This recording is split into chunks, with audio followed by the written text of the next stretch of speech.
విశ్వమంతటా ఉన్నది ఒకే ఒక్క పరబ్రహ్మతత్వం.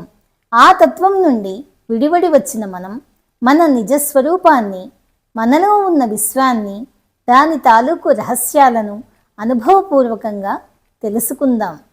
అప్పుడేగా ఆత్మతత్వ జ్ఞానులమై పరమానందంతో ఆ బ్రహ్మకు మనకు భేదం లేదు, ఆ బ్రహ్మకు మనకు భేదం లేదు, అదే నేను, అదే నేను అని మృదు మధురంగా మంద్రంగా ఆలాపన చేద్దాం. Every soul whispers, every soul whispers and every soul whispers.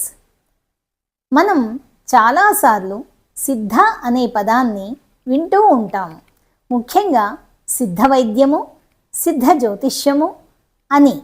ఇవి కాకుండా అసలు ఈ సిద్ధ అంటే ఎవరు, సూక్ష్మ రూపంలో ఉంటూ ఈ మానవాళి ఉన్నతికి వారు ఎలా పాటుపడుతున్నారు, ఇలాంటి ఎన్నెన్నో విషయాలను మరొక ఎపిసోడ్లో మీతో పంచుకునేందుకు ప్రయత్నం చేస్తాం.